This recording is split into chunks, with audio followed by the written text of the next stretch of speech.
Salut tout le monde, on se retrouve pour un nouvel épisode de la série J'analyse vos copies. On est sur l'épisode numéro 18 si je ne dis pas de bêtises. Donc encore un épisode dans lequel on va regarder une vraie copie d'élève. Là ça va être une copie de première spé maths. Et la chose intéressante à faire une analyse de ce style au mois de juin de l'année scolaire, c'est que l'année scolaire se termine. Et il y a des choses importantes que tu dois avoir compris, des automatismes que tu dois avoir saisis avant de passer en terminale si tu continues en spé maths ou même si tu as gardé option maths complémentaire. Et bien sûr, des choses que tu dois connaître en maths si tu t'apprêtes à faire l'aspect physique-chimie de terminale. Et oui, parce qu'il y a un lien entre la physique et les maths, évidemment. Et ça, je te le dis tout le temps sur ma chaîne. Donc, on va regarder un petit peu de quoi il s'agit. Alors, c'est un contrôle, une interro, où on va faire de l'étude de fonction. Et c'est que du classique, c'est que du classique. Mais il y a beaucoup de choses à dire et à reprendre sur la copie de l'élève. Merci de m'avoir envoyé ta copie. C'est très sympa de ta part et de me faire confiance pour faire l'analyse. Merci pour ça. Et d'ailleurs, si toi aussi qui regardes cette vidéo, tu as des copies que tu aimerais que j'analyse, notamment des copies de première, sur cette fin d'année, on peut faire ça. N'hésite pas à me les envoyer. Si c'est des copies intéressantes sur lesquelles il y a des choses à dire, eh bien j'en ferai un review vidéo avec grand plaisir. Donc, interrogation écrite sur les études de fonction, 2 exercices. Donc j'imagine que ça prend pas plus d'une heure. Normalement, je dirais que pour le timing, ça c'est 40 minutes, grand maximum. Grand maximum 40 minutes vu les questions.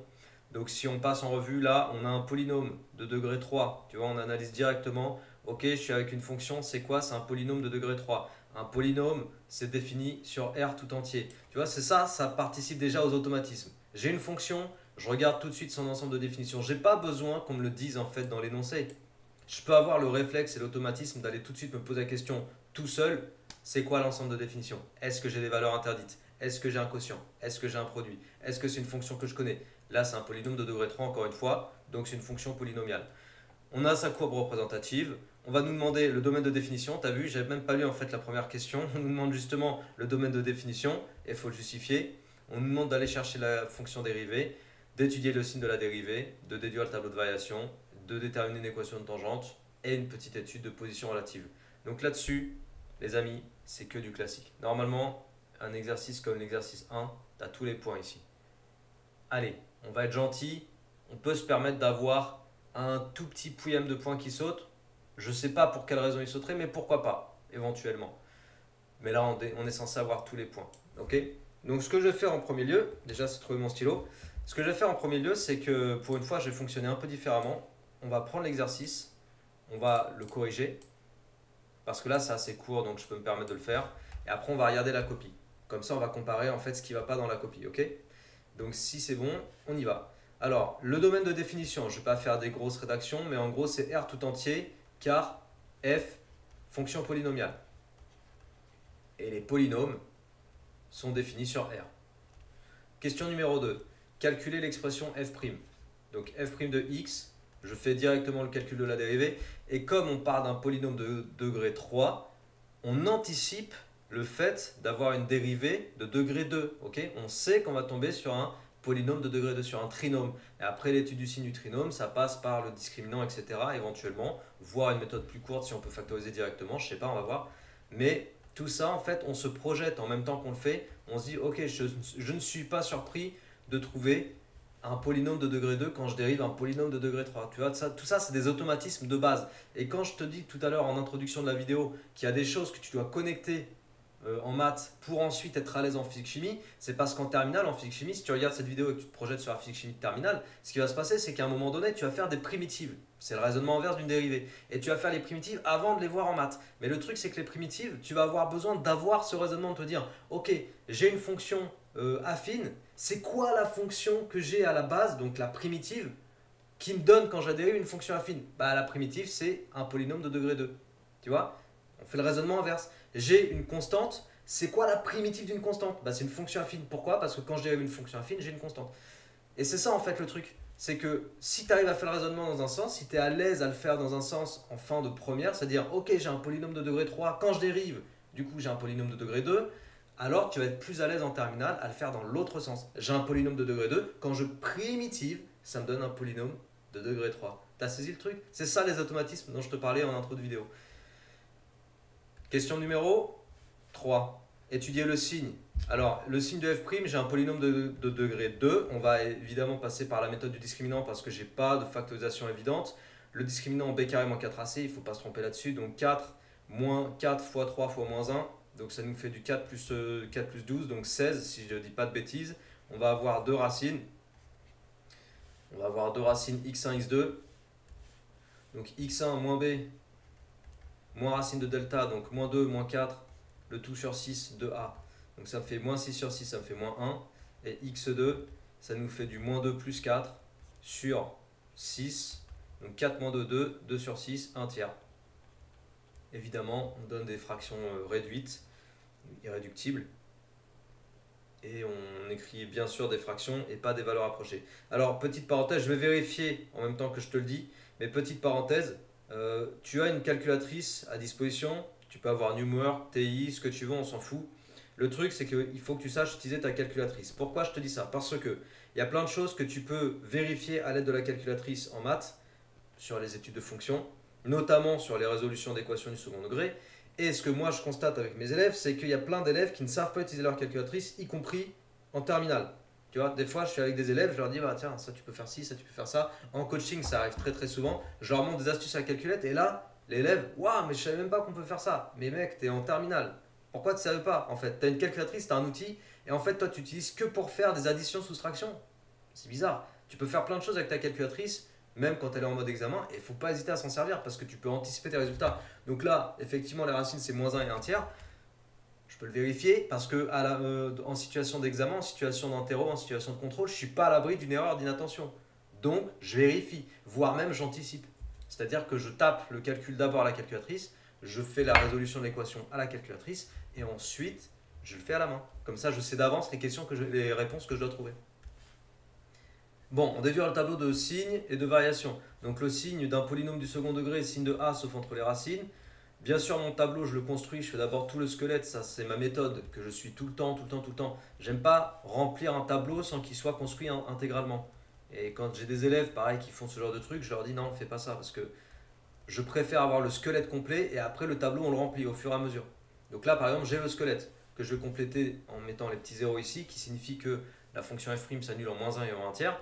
Après, j'applique la règle, signe de A, donc A, 3 positif, sauf entre les racines, négatif. Et après, les variations de f, croissante, décroissante, croissante. Mon tableau n'est pas complet parce que je dois préciser ici f de moins 1, je dois préciser ici f de 1 tiers. Bien sûr, je mets les valeurs, ou les valeurs, je peux les mettre aussi dessous. F de moins 1 égale ta ta ta ta ta, f de 1 tiers égale ta ta ta ta ta. Ok? Et après, qu'est-ce qu'on fait? Eh bien, en fin de première, là on va rien mettre, mais en fin de première, pardon. Voilà, je vais faire ça parce que sinon on dirait un 0. En fin de première, on doit commencer à se poser la question, c'est quoi ici? Tu vois, on doit regarder la courbe représentative et se dire, bon, qu'est-ce que je vais avoir ici? Parce que ça s'appelle de l'anticipation. C'est pour ça que je suis content de te faire cette vidéo à ce stade-là de l'année pour que tu comprennes. Si tu es un élève de première et que tu regardes ça, il faut que tu te projettes. Le mot-clé sur ma chaîne, c'est anticiper. Moi, je ne prends pas des trains de retard perso avec mes élèves, on prend des trains d'avance et c'est ça que je te transmets sur ma chaîne. Parce qu'aujourd'hui, avec la réforme du bac existe, etc., avec Parcoursup, l'usine à gaz que ça représente et tout ce qui s'ensuit, tu n'as pas la possibilité de te payer le luxe de prendre des trains de retard. Donc, ça veut dire quoi? Ça veut dire qu'en fin de première, tu dois déjà te poser les questions de savoir c'est quoi des limites. Parce qu'après, en terminale, tu vas aller étudier les limites. Et plus tôt tu l'acquiers dans ta tête, mieux ça sera. Parce que si déjà tu acquiers la notion de limite, même tu la touches du bout du doigt, déjà, tu as amorcé le truc, tu as planté une graine, comme je dis toujours. Tu plantes une graine dans ta tête, tu l'arroses au fur et à mesure, et après, quand tu arrives en terminale, tu as déjà de la matière à raisonner. Tu vois ce que je veux dire? C'est pour ce genre de raison que moi, je fais des stages d'anticipation avec mes élèves. J'en ai cet été, tu vois. On est au mois de juin, moi j'en ai fin août pour les maths. Si ça t'intéresse, je te mets le lien en descriptif de la vidéo ou en commentaire épinglé, je sais pas, on verra. Mais en tout cas, c'est ça le maître mot en fait, c'est anticiper. Plus tu anticipes, plus tu te libères de la mémoire RAM lorsque tu seras en terminale parce que tu vas avoir plus d'aisance dans la compréhension des cours. Okay, ça va aller plus vite, ça va turbiner. Donc on se pose la question des limites. Ce n'était pas demandé dans ce contrôle, je sais. Mais quoi qu'il en soit, en première, il faut être à l'aise à écrire un tableau complet. Et le tableau complet, c'est en mettant les extrémums. Ok? Ça, par contre, tu ne dois pas passer à côté. Alors, équation de tangente, et ensuite position relative, et ensuite, on regarde la copie de l'élève. Donc, équation de tangente, c'est la tangente en x égale 0. Donc tangente en x égale 0. Là, pareil, tu dois avoir une bonne rédaction. T0, c'est le nom de la tangente. 2 points, y égale. D'accord? Parce que tu as des élèves qui vont écrire directement. Alors, y égale ta ta ta ta ta. Non, tu fais pas ça. Franchement, tu peux pas faire ce genre de choses. Tu présentes correctement et tu mets la formule entre guillemets littérale. Et ensuite, donc littérale, mais sans pour autant aller écrire avec f de A, f de A, etc. Tu mets directement la formule littérale, mais dans le cas de notre exercice, donc f'0 fois x moins 0 plus f de 0. Et ensuite, tu utilises tes fonctions f' et f pour calculer f'0 et f0. Donc f'0, ça fait moins 1, on y va direct. f0, ça fait 5. Donc ça nous fait moins 1 fois x plus 5. Autrement dit, moins x plus 5. Et encore une fois, là, je ne le fais pas, mais on aurait pu. Tout ça, ça se vérifie. C'est-à-dire que normalement, quand tu es sur un exercice comme ça, maintenant je vais te donner la méthode. Je rentre dans une étude de fonction, qu'est-ce que je fais? Avant même d'aller rédiger quoi que ce soit, je rentre la fonction dans ma calculatrice, dans le mode fonction. Je regarde sa courbe représentative avec le mode graphe. Comme ça, j'anticipe directement les variations de la fonction. Dans mon graphe, je regarde à quels endroits la fonction change de variation. Comme ça, j'anticipe aussi les racines de f'. Et pour finir, une fois que tout ça c'est déjà dans ma calculatrice, donc j'ai déjà anticipé plein de réponses, je sais ce que je dois trouver pour les premières questions. Et pour finir, je rentre l'équation de la tangente que j'ai établie et je vérifie que cette équation, ça me donne bien une tangente à la courbe au point d'abscisse 0. Parce que si j'ai fait une erreur, ça va se voir tout de suite. Ok? En gros, si tu es censé trouver une tangente à cette courbe-là et que toi, ça fait ça pour la tangente en ce point, par exemple, il y a un souci, tu vois, parce que la droite violette, là, n'est pas du tout tangente en ce point à la courbe CF. Je te donne un exemple. Et si tu fais cette erreur, tu le verras tout de suite. Étudier la position relative de la tangente, de la courbe et de la tangente. Donc en fait, position relative, là pareil, il faut savoir, je vais juste mettre la méthode, on ne va pas le corriger en entier parce que c'est un peu plus long. Position relative, il faut absolument connaître la méthode parce que c'est une méthode que tu dois maîtriser en fin de première. On étudie le signe de f moins l'équation de la tangente ou dans l'autre sens, équation de tangente moins f. Donc tu peux faire y moins f, c'est possible aussi. C'est-à-dire que tu vas aller chercher l'expression de cette fonction. Alors ça va faire quoi? Ça va faire du x cube plus x carré moins x plus 5. X carré moins x plus 5. C'est ça? Plus x carré moins x plus 5. Ouais. Et moins, de toute façon, c'est pas un hasard qu'on va avoir une grosse simplification qui va s'opérer grâce à l'équation de tangente qu'on a trouvée. Ah bah c'est justement moins x plus 5. Incroyable. Qu'est-ce qui va se passer quand je vais faire moins x plus 5? Donc déjà, première source d'erreur, c'est quand tu oublies les parenthèses. Là, pareil, c'est du calcul littéral. Il faut être à l'aise en calcul littéral. Si tu ne l'es pas, tu te remets d'aplomb là-dessus. Il y a plein d'exercices qui existent que tu peux faire pour être à l'aise en calcul littéral. Parce que si tu plantes le calcul littéral, en gros, bah, tu vas te faire bananer tout le temps, et en maths et en physique-chimie. Parce qu'en physique-chimie, en terminale notamment, il y a énormément de calcul littéral. Donc, il ne faut pas se planter dans les signes, il ne faut pas se planter dans les parenthèses. Il ne faut pas se planter dans les développés. Et là, ce qui se passe quand on ne se plante pas dans les signes, dans les parenthèses, etc., c'est qu'on récupère une expression qu'on va pouvoir manipuler. Le but, c'est d'étudier le signe de cette expression. Bien sûr, qui dit calcul littéral dit aussi factorisation. Donc, je ne reste pas avec x cube plus x carré, je factorise. Je factorise par x carré, facteur commun dans l'expression, et ça me fait x carré, facteur de x plus 1. Là, c'est la même remarque que je vais te faire. Si tu es en première, tu dois nécessairement être à l'aise en calcul littéral. Si tu n'es pas à l'aise en calcul littéral, développer, factoriser, tous les outils de base, tu vas galérer tout le temps, tout le temps. Malheureusement, je suis obligé de te le dire comme ça parce que c'est la réalité. Et je vois trop d'élèves qui me contactent sur Insta ou avec lesquels on parle sur Discord, où le problème fondamental de base, c'est justement qu'il y a des lacunes sur les bases. Et les bases, c'est calcul numérique, avec les fractions, par exemple les puissances, calcul littéral, connaître les propriétés élémentaires avec les racines carrées, tu vois, ce genre de choses, ou savoir manipuler des égalités, faire du produit en croix, tout ça c'est les fondements, c'est les fondements. C'est pour ça d'ailleurs j'ai fait une chaîne secondaire que j'ai appelée maths de base. Alors je l'alimente pas nécessairement avec énormément de vidéos, mais je vais y travailler dessus, ça va venir. Mais tu peux aller voir maths de base, tu vas trouver ma chaîne secondaire dans laquelle il y a déjà des choses sur les fondements en fait, que tu dois maîtriser en maths en sortant du collège. Voilà, donc là on a factorisé et on va pouvoir effectivement étudier l'expression, le signe de cette expression parce que x carré, donc c'est un carré, c'est positif ou nul, ça change de signe, ça s'annule en 0, mais ça reste positif. Et x plus 1 c'est une fonction affine et donc le signe de x plus 1 bah, c'est tout simplement signe de A après la racine. Donc ça fait moins plus et ça s'annule en moins 1. Voilà, donc on peut faire rapidement. Hop, x ça s'annule en 0. Pardon, x carré ça s'annule en 0 mais ça reste positif. Ensuite, x plus 1 ça s'annule en moins 1 et ça fait moins plus plus. Signe de A après la racine. Signe des fonctions affines, c'est la même chose. On va en parler après parce que je crois que dans la copie il y avait un problème avec ça. Mais signe des fonctions affines, il faut être au taquet là-dessus. Voilà.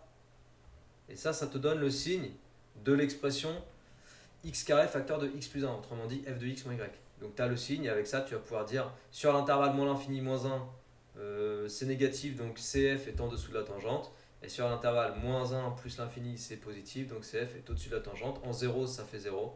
Ça veut dire qu'il y a un point de contact entre CF et la tangente. On analyse la copie. On verra la note après, comme d'hab. Alors, exercice 1, on est là-dessus. Donc f est une fonction polynôme définition R car fonction polynôme. Là, on a le point. F de x égale n1, f', la dérivée, on a le point. Donc on cherche le signe de f'. Calcul du discriminant, c'est bien présenté. Ce que je vois là sur la copie, c'est que c'est bien présenté. Le calcul du delta, le calcul numérique, le résultat, le signe du discriminant, le fait que c'est la de solution. Donc là, en fait, on est bien clair que sur la méthode, tout ce qu'il faut maîtriser de l'étude d'un polynôme du second degré, ça a l'air d'être maîtrisé par l'élève. Je ne vois pas de problème là-dessus. Il y a les points. D'où le tableau de variation. Là, dans le tableau de variation, qu'est-ce qu'on a? On retrouve les racines. Par contre, tu n'as pas mis les zéros, donc ça, il ne faut pas les oublier parce que c'est super important. Ce n'est pas genre juste un détail. C'est pour ça, tout à l'heure, je disais, et donc à juste titre, que quand on construit un tableau, en fait, tu dois impérativement construire tout le squelette, mettre les zéros et après, tu remplis ton tableau. Si tu ne respectes pas bien les étapes, il y a moyen en fait que tu fasses des oublis comme ça. Et là, tu as calculé en fait les extrémums comme on a dit qu'il fallait faire. Par contre, je t'encourage à les écrire dessous. Alors, je ne sais pas si ça apparaît après. Ah oui, c'est là. Donc, f de moins 1 égale 6. F de 1 tiers égale 130 sur 27. Résultat, valeur exacte, etc. Tout va bien. Petite remarque que je te fais et que je fais à tous les élèves, pardon. Petite remarque, c'est que pour moi, ça, c'est trop lourdingue. Alors après, il y a des élèves qui vont me dire « Ouais, mais si je ne mets pas le détail, le prof, il va m'enlever des points. » Ouais, mais on est en première, purée, on est en première, on perd pas de temps à faire ça parce que des fois il y a du problème de timing sur les résolutions de contrôle. Et tu vois, pour moi là, il y a trop d'étapes de marquer. Genre que 1 tiers au cube ça fait 1 sur 27, je m'en cogne, tu vois. Pareil, 1 tiers au carré ça fait 1 neuvième, on s'en fout. À la limite, marquer la première ligne, pourquoi pas? Je remplace x par 1 tiers, je montre au prof que je sais faire et je mets directement le résultat parce que c'est ça, en fait, on va le dire quand même parce que je pense que là, pareil, il y a des problèmes de méthodo. C'est quoi en fait la méthode ici pour aller chercher l'image d'un tiers? Est-ce que c'est de taper ce calcul-là ou ce calcul-là à la calculatrice? Oui? Non? Non. Clairement, la méthode, c'est pas ça. La méthode, c'est ce que je t'ai dit tout à l'heure. Au début de l'exercice, tu as rentré la fonction f dans la calculatrice, dans le mode fonction. Dans ta calculatrice, tu as un mode tableur. Et avec ton tableur, tu vas pouvoir récupérer des valeurs exactes. Que tu aies une Casio, que tu aies une Humor, que tu aies une TI, c'est tout pareil pour tout le monde, pour toutes les calculatrices, on peut faire ça. Tu rentres la fonction dans ton mode fonction, ensuite tu vas dans ton tableur et tu demandes à la fonction de te sortir l'image de moins 1. C'est-à-dire que tu écris dans la colonne des x moins 1 et ta calculette, elle va te donner f de moins 1, elle va te donner 6. Tu écris 1 tiers et ta calculette, elle va te donner 130 sur 27. Donc ça veut dire que je switch cette étape et en même temps, je fais en sorte d'avoir directement le résultat sans rentrer ce truc-là dans la calculatrice, ni même ce truc-là. Parce que c'est long en fait, et ça bouffe du temps. Tu vois, l'un des trucs qui revient aussi souvent avec les élèves, c'est ça, c'est ouais, j'ai pas eu le temps de finir, je savais faire, j'ai pas eu le temps. En maths comme en physique. Hein. Du coup, moi, en tant qu'accompagnant, qu'est-ce que je dois faire? Je dois chercher où est-ce que le temps a sauté, où est-ce que tu as perdu du temps. Et bien souvent, le temps, il est perdu à cause de ce genre de choses en fait. Tu vois, à cause aussi que les automatismes, ils sont pas bien ancrés, donc ça veut dire qu'on réfléchit trop en situation de contrôle, alors qu'en fait on est censé juste dérouler notre connaissance. Il y a plein de choses qui expliquent qu'on manque de temps. Donc si toi tu es aussi dans ce genre de cas de figure, on peut y réfléchir, pourquoi tu manques de temps. Mais il y a plein de petits détails qui font que les élèves perdent du temps. Et après en fait c'est tout un exercice qui saute. Bon, pour l'équation de tangente, qu'est-ce qu'il y a à dire là-dessus? Pas grand-chose, tu as bien mis TA, y égale, donc là tu as mis la formule vraiment avec le petit a. Moi je préférais l'écrire directement avec 0 comme je l'ai dit tout à l'heure. Le résultat est bon. Alors position relative, la position relative de la courbe CF et de la tangente T0. Là, par exemple, c'est pas bien présenté. Tiens, regarde, qu'est-ce qu'on constate directement? Oublie de parenthèse. Direct. Ici, dans la formule. Alors, heureusement, tu les as mis après. Par contre, tu es tombé sur ça. Pourquoi est-ce que tu n'as pas fini? Parce que là, en fait, j'ai coupé la copie. Mais pourquoi est-ce que là, ça ne s'est pas terminé? Qu'est-ce qu'on peut dire à l'élève qui a envoyé cette copie? Ben, on peut dire exactement ce que j'ai expliqué tout à l'heure. Si on n'a pas des automatismes ancrés en calcul littéral, et oui, j'emploie beaucoup le mot automatisme, mais c'est normal parce que c'est le truc, tu vois. Si nos automatismes ne sont pas bien ancrés, on aboutit à x cube plus x carré et on est bloqué, on ne sait pas quoi faire, on est en stress, on passe à la suite. Mais les amis, la factorisation, ça doit se faire d'un claquement de doigts en fait. On ne doit même pas me demander, ou ça doit être naturel. Aussi naturel que de dire bonjour en rencontrant quelqu'un ou de dire au revoir quand on s'en va. Tu vois, ça doit être juste naturel. J'ai x au cube plus x carré, je factorise par x carré. Je le vois direct en fait. J'attends pas qu'on me le demande. Et c'est pour ça que j'ai dit, les amis, il faut avoir des automatismes.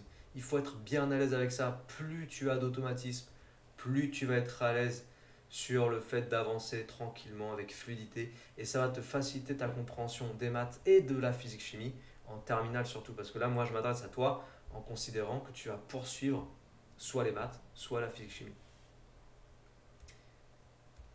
Voilà tout ce qu'on peut dire sur la partie 1 de l'exercice, enfin du contrôle.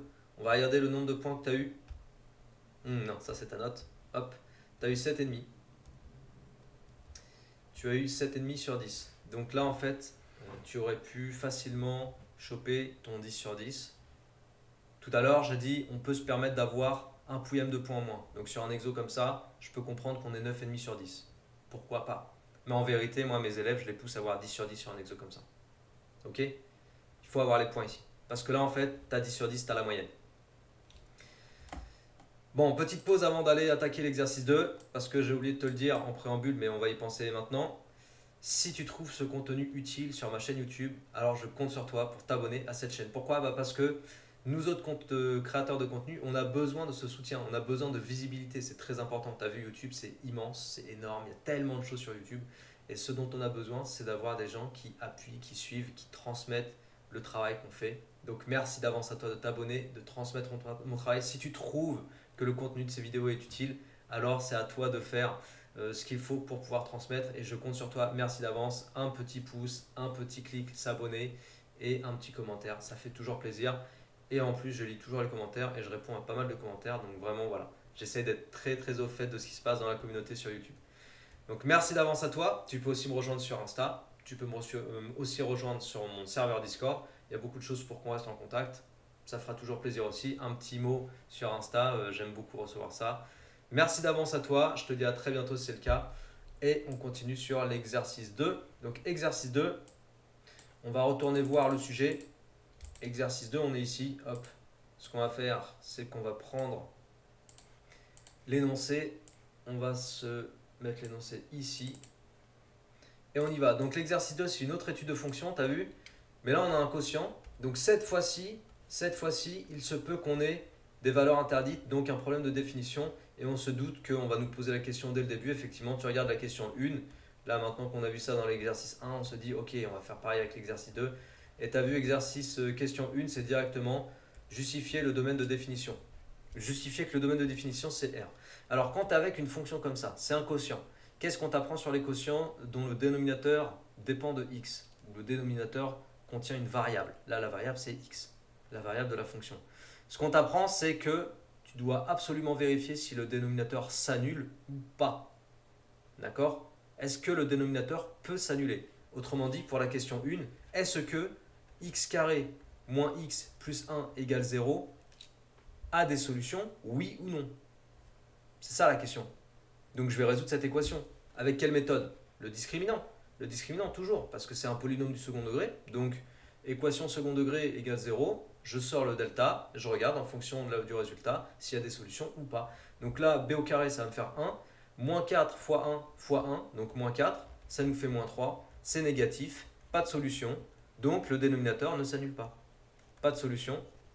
Le dénominateur de g ne s'annule pas.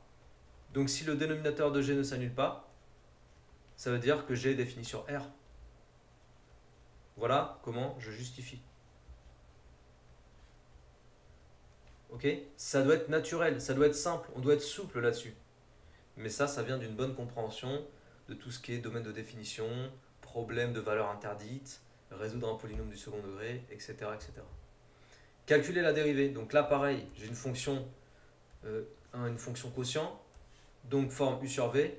Ça doit être un automatisme de se dire U sur V, je vais aller faire U'V moins UV' sur V carré, tout simplement. Alors, en général, quand on est en première, on pose U, on pose V, on pose U', on pose V', on met le détail. Mais comme on s'oriente vers plutôt la terminale, ce qu'on va faire, c'est qu'on va aller directement mettre notre formule et faire les calculs, une partie des calculs de tête. Donc là, j'ai U'V, tu as vu 2x moins 1, 2x moins 1, ça c'est U'. Moins 2, ça fait 0. Et V, x carré, moins x plus 1. Moins, alors ici on a le moins de la formule, pareil, là c'est une source d'erreur très classique dans laquelle les élèves tombent en général, quand il y a beaucoup d'inattention. Et là je vais mettre V'U, donc 2x moins 1, facteur de x carré moins x moins 2. Alors, là c'est intéressant. Je n'ai pas fait l'exercice, je le découvre en même temps que toi. Mais là c'est intéressant parce que, je ne sais pas si tu vois ce que je vois. T'as vu ce que j'ai vu? Il n'y aurait pas un facteur commun là par hasard? Eh ouais. Pourquoi c'est intéressant de se dire, tiens, j'ai un facteur commun? Parce que si je développe, tu sais ce qui va se passer, ce qu'il risque de se passer. Ah non, les x au cube ils vont dégager. J'allais dire, il risque d'y avoir des x au cube. Mais non en fait. Mais non, c'est pas possible, sinon... Ah si, on aurait très bien pu avoir cette situation. Mais en fait là, si on développe, on va avoir les x au cube qui dégagent. Donc on se retrouvera avec un polynôme du second degré au numérateur, si je développe tout. Donc il faudrait faire l'étude après du signe du polynôme du second degré. Mais si je ne développe pas, et si je factorise, donc là les deux options sont possibles les amis. Mais il y a une option qui va nous faciliter la tâche. Si je factorise par le facteur commun qui est 2x moins 1, qu'est-ce qu'il va se passer? Il va se passer que je vais directement avoir une forme factorisée au numérateur, donc je vais m'épargner du travail.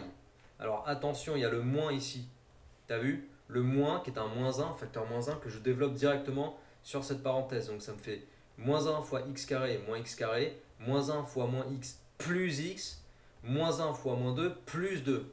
Ok? Et après le tout sur v carré. Donc si tu m'en veux pas, je vais écrire directement v carré. Ok. Et après on n'a plus qu'à simplifier. On n'a plus qu'à simplifier ici. X carré moins x carré, ça dégage. Ah mais c'est encore mieux que ça, c'est royal. En fait, ok, bon bah non, laisse tomber. C'était pas, ça aurait donné la même chose si on avait développé. Je pensais qu'on trouverait un polynôme du second degré, mais non en fait, j'aurais pu voir que tout allait s'annuler. Donc on ne trouve pas de polynôme du second degré et on aurait trouvé exactement la même chose. Alors si on avait développé, on aurait trouvé 6x moins 3. Mais là on trouve la forme factorisée directement. Ok. Alors j'ai vu la copie, il y a un truc qui m'interpelle en fait. Il y a un truc qui m'interpelle. On va en parler après. Signe de 2x moins 1, c'est une fonction affine. Donc là, pareil, les automatismes, les amis. Les automatismes. Pourquoi je dis ça? Parce qu'il y a des élèves qui sont encore à se dire, alors 2x moins 1, ça s'annule en 1 demi, on perd du temps, on résout le truc, mais punaise, tout ça, ça doit se faire de tête. Même le signe de 2x moins 1, tu dois avoir les automatismes sur le signe d'une fonction affine. D'où ça vient, ça, d'étudier un signe de fonction affine? Ça vient de la classe de seconde. Voire même certains, ils le font en collège. J'allais dire en première. Non, au collège. Ils le font au collège. La valeur qui annule, donc la racine de 2x moins 1, je la trouve de tête. Ok? 2x moins 1 égale 0, 2x égale 1, x égale 1 sur 2. Je dois apprendre à faire ce genre de truc de tête. Ça fait partie aussi du game. Tu dois prendre l'habitude de faire ce genre de truc, de le visualiser. Ok? C'est comme ça qu'on gagne du temps de partout. C'est comme ça qu'on gagne de la fluidité quand on résout ce genre d'exercice. Signe d'une fonction affine. La règle, c'est quoi? Le signe du coef directeur. Le coef directeur, c'est 2. C'est le coefficient devant x. Signe du coefficient directeur après la racine. La racine, elle est là. Après la racine, donc dans cette case, j'ai le signe du coefficient directeur. 2. Donc positif. Et avant, c'est négatif. Bon, bien sûr, si tu sais déjà tout ça, tu dois t'ennuyer un peu et te dire, bon, c'est quand la copie? T'inquiète, on va aller regarder la copie, on va voir ce qui s'est passé. Il y a un truc qui m'interpelle, je vais en parler tout de suite après. sur la copie. Parce que j'ai vu tout à l'heure quelque chose, je me demandais en fait ce qui s'était passé et truc chelou. Ok, donc la fonction v carré, évidemment, c'est toujours positif et elle ne s'annule pas parce qu'on a dit que v ne s'annulait pas. Donc plus, g', c'est le même signe que 2x moins 1, donc moins plus, ça s'annule en 1 demi. Et pour la fonction g, on va avoir, pour les variations de g, on va avoir décroissant, croissant. Ici, on atteint un minimum g de 1 demi. Et comme je t'ai dit tout à l'heure, là, on a les limites. Ok, et ça, on verra en terminale. Tu peux déjà anticiper le travail sur les limites en bossant avec ma chaîne, hein. Il y a du contenu dans les playlists de Terminal SPMAT, tu peux aller regarder. Tout est rangé par playlist et tout, sur la page d'accueil, tu trouves tout. Et tu dis le signe de G', en déduire le tableau de variation de G. Bon, c'est fini. Alors, qu'est-ce qui va pas?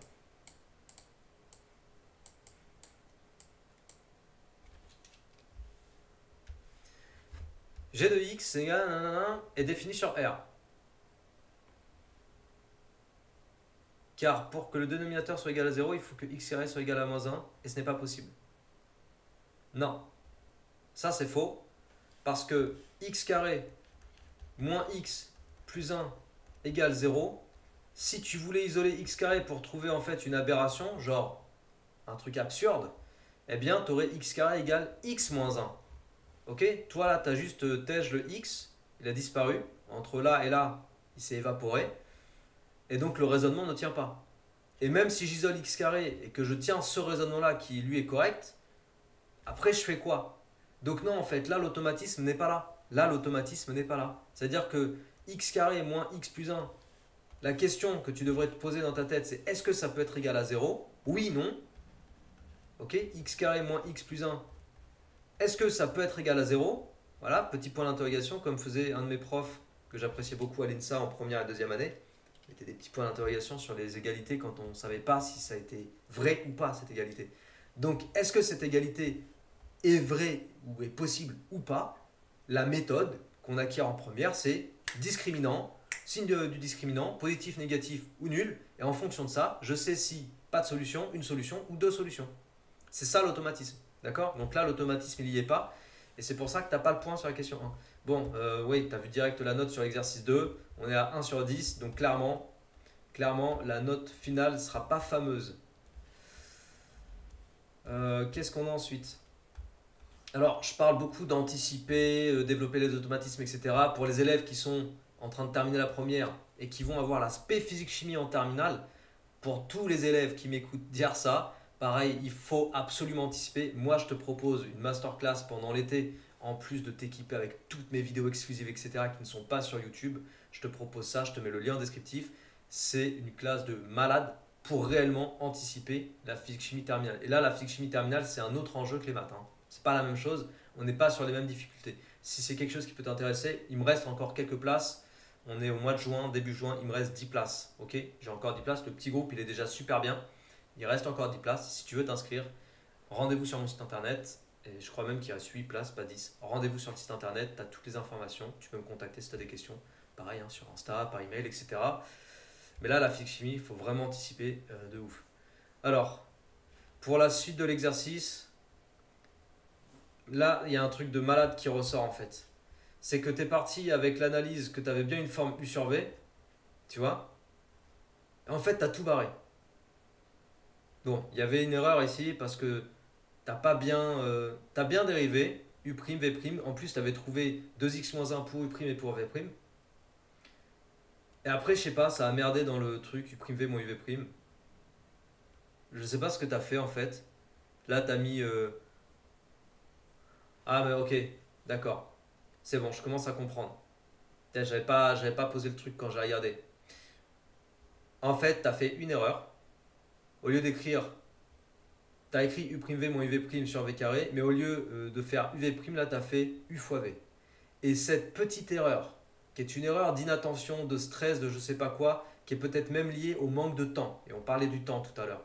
Et c'est ça que j'aime bien dans les analyses de copie, c'est que tel le détective privé, j'essaie de retrouver en fait ce qui s'est passé dans ta tête au moment où tu l'as écrit. Et là, ce que je m'imagine, tu vois, je te vois presque dans la situation, dans la salle de contrôle ou d'examen, ou dans ta salle de classe. Je vois presque la scène se passer sous mes yeux, quoi. En fait, tu as fait une petite erreur qui a eu un effet boule de neige de malade. Parce que derrière, ça t'a mis des x4, des x cubes. Et tu as bien vu que ça allait pas se simplifier. Et là, c'est parti en cacahuète dans ta tête. Tu te dis, merde, qu'est-ce qui se passe? On va poser le stylo 2 secondes et on va réfléchir ensemble, les gens. Qu'est-ce qui se passe quand on a un truc comme ça, une merde qui se passe dans notre tête sur la copie et qu'on se dit, waouh, ça part en cacahuète. Ce calcul, il va pas aller dans la bonne direction. Il se passe qu'il faut vérifier. Il faut se poser 2 secondes, on souffle et on vérifie. On vérifie en fait si on ne s'est pas planté. Avec le doigt, point par point. Alors, U', ouais, c'est bien U'. Fois, j'ai bien mis ma parenthèse. V, ouais, c'est bien V. Moins U, ouais, c'est bien U. Fois V', et c'est pas V'. Mon erreur, elle vient de là.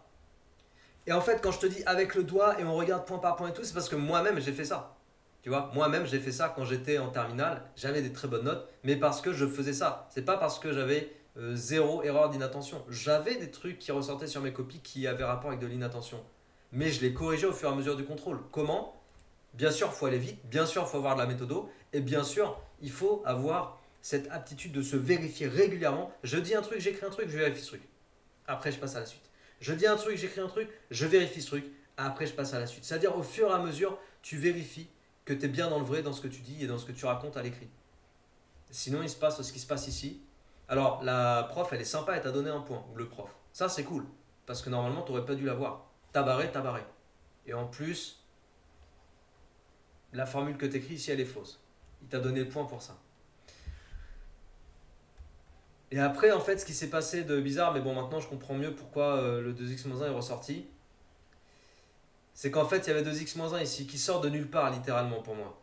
Et je me suis dit, parce que c'est vrai que dans le vrai tableau qu'on est censé trouver, on a le signe de 2x-1. C'est même le signe de 2x-1 qui fait le signe de G'. Ok, le signe de G' ne dépend que du signe de 2x-1. Et là, je me demandais pourquoi tu avais 2x-1 ici. Parce que ce que tu as fait là, c'est incompréhensible pour moi. Tu as simplifié G de façon ultra bizarre avec des règles de fraction qui sont inexistantes. J'ai même pas envie de rentrer dans le détail de ce que tu as fait. J'arrive à peu près à imaginer, mais tu as fait un truc juste qui n'existe pas. En gros, tu as fait ça. Allez, je vais le dire. Parce que pareil, j'en ai marre de pouvoir faire ce genre de truc aberrant.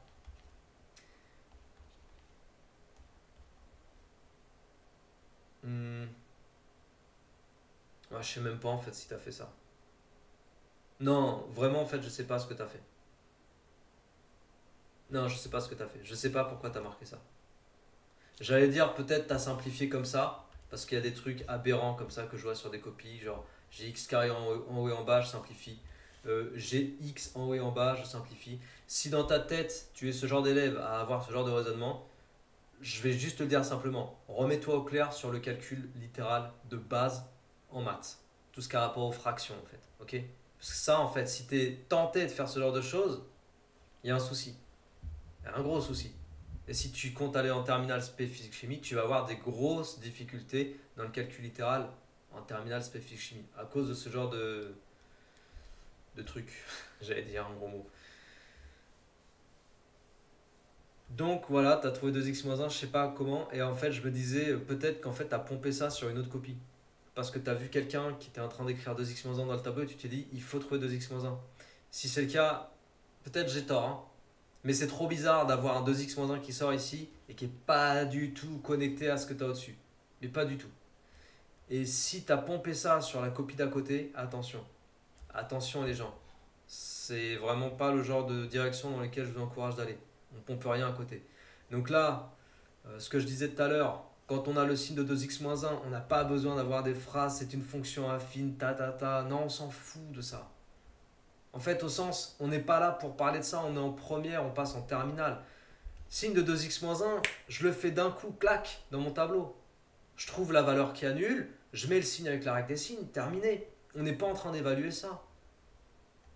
C'est comme si on écrivait, regarde, c'est au même niveau, c'est comme si pour le tableau là, j'écrivais, alors, tu vois, c'est comme si je faisais une phrase, 2x-1 est négatif sur moins l'infini 1 demi, tac tac. Ensuite, V carré est positif sur moins l'infini 1 demi. D'après la règle des signes, tu vois, c'est comme si je mettais ce niveau de rédaction qui n'aurait aucun sens. T'es d'accord ou pas? Ça n'aurait aucun sens. On n'écrit pas ça. On fait directement moins par plus, moins. Terminé. Moi, quand je lis ça, bah, c'est comme si on écrivait ça dans la situation de la règle des signes. Pour moi, c'est pareil. C'est du même niveau. Et les profs qui regardent cette vidéo, je pense qu'ils seront d'accord avec moi. Et le prof qui a vraiment besoin qu'on lui écrive en première, nanan est une fonction affine. La fonction affine est du signe de son coefficient directeur après sa racine. Le prof qui est exigeant comme ça en première, je suis désolé, mais il a un problème. Je suis désolé, hein. On peut en parler, on peut en discuter, on peut en débattre, mais il a un gros problème. Parce qu'en première, on attend une autre maturité de la part des élèves. Donc là, je ne sais pas ce que tu écris, c'est... Et après, c'est fini, t'as rien écrit d'autre. Ah ouais, si t'as fait un tableau, t'as mis une valeur interdite alors qu'il n'y en avait pas, t'as mis F'. En fait, là, ça sent trop le truc qui a été pompé, tu vois. C'est même pas la fonction F', c'est G', c'est... Je peux me tromper, hein. Donc, voilà, j'ai un doute, mais je le dis. Je le dis parce que je le sens, en fait. Donc, je peux pas, je suis obligé d'être franc. Donc, je le sens, je le dis. Et j'ai l'impression qu'il y a des choses qui sont pompées à droite, à gauche, et qu'à la fin, juste à la toute fin, pour essayer de grappiller des points, t'écris des trucs, mais qui n'ont pas de sens. Juste parce que t'as vu un truc ou t'as demandé un truc au voisin, à la voisine. Faut pas faire ça. Faut pas. On n'a plus le temps, on va prendre une mauvaise note, tant pis. Il faut accepter. Parce que accepter, c'est déjà faire le pas pour s'améliorer. Si j'accepte pas mes défauts, si j'accepte pas mes erreurs, si j'accepte pas mes lacunes, comment je vais pouvoir progresser? Parce que je suis quelque part dans le déni. Si j'accepte pas, je suis dans le déni. Si tu n'as pas eu le temps de faire ton exercice, c'est qu'il y a un problème. Le problème, il est où? Il est dans le manque d'automatisme. C'est pour ça que je fais l'analyse de ta copie. Manque d'automatisme, manque de fluidité, de rapidité sur des choses qui doivent être instantanées, simples, efficaces. C'est pas fluide. Du coup, tu perds du temps. Après, tu n'as pas le temps de faire l'exercice en te posant tranquillement. Dans le speed, dans le stress, tu fais des grosses erreurs. Ça part en cacahuète et c'est terminé. Et tu perds 10 points sur l'exercice. Et au final, tu te récupères un